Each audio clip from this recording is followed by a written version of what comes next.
बेटा है बीमार, दो छोटे छोटे बच्चे और बीवी के साथ अपने पिता से लगाई गुहार।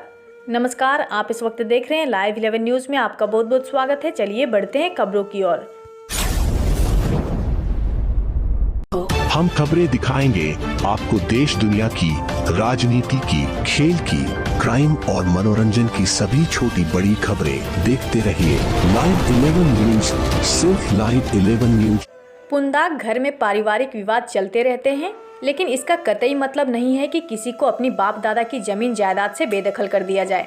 आज मीडिया को माध्यम मानते हुए एक बेटे ने अपने पिता हजरत अंसारी को यह बताया कि अपनी बीवी, बच्चे और परिवार के साथ बहुत ही तंगहाली में है और जैसे तैसे गुजारा कर रहा है। जी हाँ, जब ही बेटा है बरकत अंसारी, जिस पर कुछ दिनों पहले झूठा आरोप लगा था कि वह अपने पिता को मृत घोषित कर जमीन बेच रहा था, इसका खंडन करते हुए बरकत अंसारी ने कहा कि वह अनपढ़ है, अनजाने में यह गलती हो गई जिसका आप इतना बड़ा मुद्दा बना दिया गया है। दरअसल वह तो खुद ही अपने पिता से अपने हक के लिए लड़ रहा है, ना तो उसके पास घर है और ना ही रोजी रोटी। अपना इलाज भी वह आसपास के लोगों से चंदा मांग करके करवा रहे हैं, वहीं उसके बच्चे दर दर की ठोकर खा रहे हैं। परवेज आलम को खुदा का फरिश्ता बताते हुए उस वक्त अंसारी ने कहा कि आज उन्हीं के बदौलत मैं जिंदा हूं और सही सलामत यहां पर अब आप लोग के समक्ष आया हूं।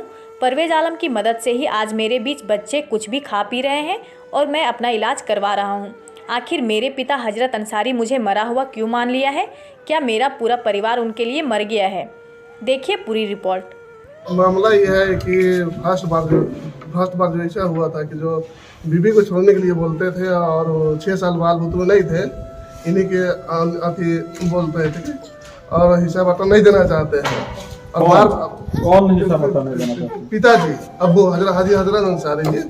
और बार बार मारपीट कर दोनों बाप बेटा भगा देते थे। बार बार उन्हीं के नाम पूरा जमीन जगह प्रॉपर्टी पुतों के नाम से और बेटा के नाम से और बहू के नाम से कर रहे, दोनों बेटी के नाम से कर रहे हैं और हमको देना नहीं चाह रहे। घर से बेदखल दर दर के भटकवा रहे हैं हमको,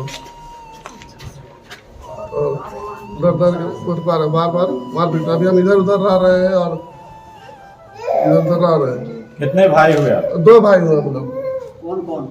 कौन नाम बताओ? सदाम अंसारी, बरकत अंसारी, रजिया खातून, सलेहा खातून। 2 भाई। हाँ, और बार बार मारपीट करते हैं, बोलते हैं कि DIG, IG, SP, हाईकोर्ट जज सबको हम खरीद लेंगे। और उन्हीं के द्वारा हो रहा है, उनका जो एक समझी है उनके द्वारा भी उनको पूरा अथी मिला जा रहा है, सहायता।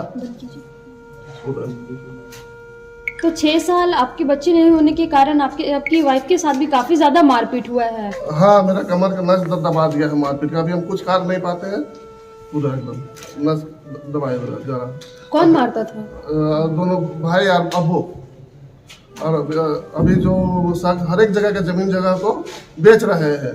क्यों मारते थे? क्या बोलते थे? कि तुमको जमीन जगह नहीं देंगे, बाल बुतरू को छोड़ना होगा, बीवी को छोड़ना होगा। और हर एक जगह के जमीन जगह को बेच रहे हैं। दोनों बेटी और पुता के नाम से कर रहे हैं, अति बेटा के नाम से कर रहे हैं हर एक जगह जमीन जगह। क्या मांग है आपकी? मेरा मांग है कि हमको हिस्सा बटा मिला जाए।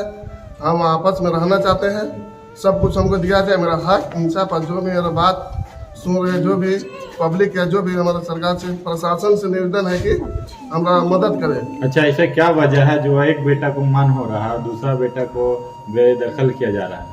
ऐसे क्या वजह? आप क्या किए हैं? कुछ कमजोरी की वजह से। कमजोर सीधा सपाट हम थे, सीधा सपाट है। अगर हम सीधा सपाट है। क्या काम करते हैं आप? हम काम करते हैं रंग पेंट कम। अभी जो मेरा बीमारी है उसकी वजह से हम अभी काम नहीं कर पा रहे हैं। आपने प्रशासन से गुहार लगाया? और प्रशासन से मेरा गुहार नहीं लगाया। प्रशासन ऐसे कभी नजदीकी थाना में फायर किए हैं? गए हैं, लेकिन पैसा दे देते हैं थाने में, तो थाना में उसी का सुनवाई होता है।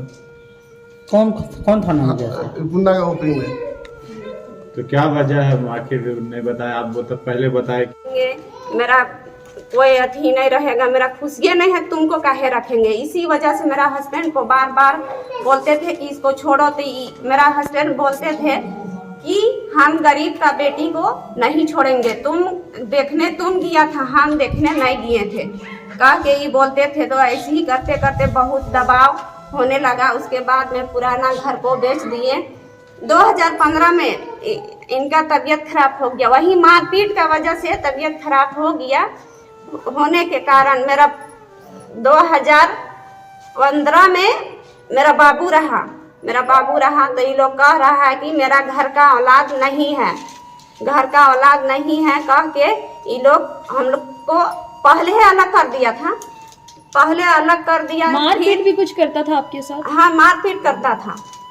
बार बार मेरा सास कहती थी कि तुम्हारा औलाद नहीं है तो रख के तुमको क्या करेंगे, तुमको रख के क्या करेंगे। ऐसे ही करते मेरा बाबू भी रह गया, ये भी तबीयत खराब हो गया मार का वजह से। डॉक्टर बोल दिए कि इसका नस दब गया है। मेरा अब्बू बहुत दवा बीरो करवाए इधर उधर से करके। ससुराल से निकाल देने के बाद कहाँ रह रहे हैं आप? अभी मेरा मायके में रह रहे हैं। मार के कितने सालों से 8 मायके में अपना रह रहे हैं? अभी रह रहे हैं 6 महीना से रह रहे हैं, 6 महीना से। 2016 में बीमार पड़ गए, मेरा बाबू हुआ तो इसको बोल दिए कि मेरा घर का औलाद नहीं है, पुराना घर बेच दिए। फिर हम लोग को दूसरा घर में शिफ्ट हो गए, फिर उसको किराया दे दिया, फिर तीसरा घर में रहने लगे। तो अब तीसरा घर से मेरा हस्बैंड को मार के भगा दिए। भगाने के बाद बारिश हो रहा था, 10 दिन बाद मेरा हस्बैंड को भगा के 10 दिन बाद हम लोग को मार के, बारिश हो रहा था, मार के मेरा छोटा 1 साल का अजलान अंसारी गोदी कर लेते। आरी मेरा पीछे में खड़ा था, मेरा सास झोटी पकड़ के बाल पकड़ के, और मेरा ससुर हजरत अंसारी मुक्का से मार के। उस टाइम FIR किए थे थाना में? किए थे FIR किए थे। तो बोल दिए थाना में बोल दिया, TOP थाना में बोल दिए कि तुम्हारा जख्म नहीं है, कोई जगह दाग नहीं है मारपीट का, तो हम केस नहीं लेंगे। बोल दिए नहीं लेंगे, तुम्हारा कोई जगह रहता तब ना लेते। क्या चाहते हैं आप? हमको इंसाफ चाहिए, कुछ नहीं हमको चाहिए। मेरा बाल बच्चा 2 बेटा है मेरा, तो मेरा इंसाफ चाहिए। मेरा बाल बच्चा स्कूल सब में पढ़ सके। और मैं बरकत का ससुर हूँ, हजरत अंसारी मेरा समधी है। 2015 से हमको इतना परेशानी किए, हमारा साथ जितना मार पीट किया, हमारा लड़की और दामाद को, और घर से बाहर भी निकाल दिया, और घर से भी दखल करना चाहता है, और अभी भी बरकत को निकाल दिया है घर से, और हमारा लड़की को भी मार पीट की घर से बाहर कर दिया है। और हम कुछ बोलते हैं तो कहता है 2008 से जब हम खाना खोराकी टोटल लुगा कपड़ा से लेके सारा चीज़ व्यवस्था हम कर रहे हैं, और उसमें भी वो कहता है कि हम ये करते हैं। और उसके बाद जब ये घर से निकालने के बाद वो कह रहा है कि यानी इसको 1 इंच ज़मीन भी नहीं मिलेगा, और घर से भी बेदखल कर देंगे। और उसका बरकत का ससुर को हजरत अंसारी बोलता है कि हमरा बरकत का ससुर बोलता है कि यानी नहीं, हम बात जो कर रहे हैं, बरकत का ससुर जो बोलता है कि ललचाहा है, तो ज़मीन के बारे बोलते हैं कि बाट बखर के किसी तरह से लड़ाई झगड़ा झंझट नहीं करना चाहिए। हम बोलते हैं, बरकत का ससुर बोलते हैं कि झंझट नहीं करना चाहिए। हम बरकत का ससुर हैं। तो हजरत अंसारी कहता है कि हजरत अंसारी कहता है बरकत का ससुर बहुत लालच करता है, और लालच करने के बजाय कुछ नहीं है उसका। वो चाह रहा है कि बरकत को ज़मीन को बेचवा के, और वो कहीं मांडर तरफ ज़मीन खरीद के, और वो अपने चाह रहा है अपने हाथ में लेने के लिए। लेकिन हम ये नहीं चाहते हैं। 2 बाल बच्चा है, दोनों बाल बच्चा को हमको पढ़ाना लिखाना, और घर परिवार अच्छा से रहे, और झंझट किसी से लड़ाई झगड़ा ना हो जाए, और किसी तरह से कमाने खाने का व्यवस्था करे। अंसारी जो है ना, सबसे पहले दिलावर हुसैन को और इमरोज अंसारी को एग्रीमेंट किए। वो 1 महीने के बाद फिर वो हमको एग्रीमेंट करते हैं। दिलावर हुसैन और इमरोज अंसारी से वो 5 लाख रुपए लेके एग्रीमेंट करते हैं, और उसके 1 महीने के बाद हमसे छुपा के कि हम किसी को एग्रीमेंट नहीं किए हैं, वो कह के हमको सिंगल मेरा से 25 लाख रुपया लिए हैं एग्रीमेंट में। बाद में जब हम पर पोजीशन मांगने लगे कि हमको पोजीशन दे दीजिए, आगे आपको 3 तरफ बाउंड्री किया हुआ है, आगे बाउंड्री करके हम अपना गेट लगाना चाहते हैं, तो वो टाल मटोल करने लगे। 6 महीना बीत गया, पूरा बरसात ख़त्म हो गया।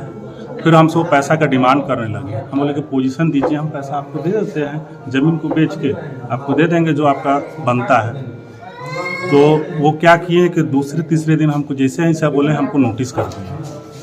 नोटिस किए, उसके बाद उस नोटिस का हम जवाब दे ही रहे थे कि फिर दूसरा नोटिस किए। तो वो दोनों नोटिस का हम जवाब उनको दे चुके हैं। बाद में वहाँ पर मेरा चचेरा भाई के उस बाउंड्री के अंदर में, कैंपस के अंदर में ईंटा गिरा हुआ था।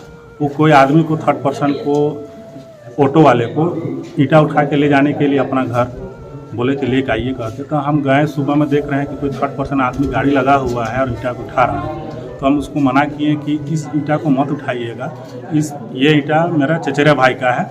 तो वो शायद जाके उनको बोल दिए होंगे। तो वो सीधे थाना गए और मेरे खिलाफ़ एक सनहा लिख के दे दिए कि ये हमको जान से मारने का धमकी देता है, सर कलम कर देंगे, मार के फेंक देंगे वगैरह वगैरह। तो हमको फिर कुंदा गोपी थाना प्रभारी हमको फ़ोन किए कि तुम कहाँ हो। तो हम उस समय तो उनको गाली गलौज भी हुआ वहाँ पे थाना में।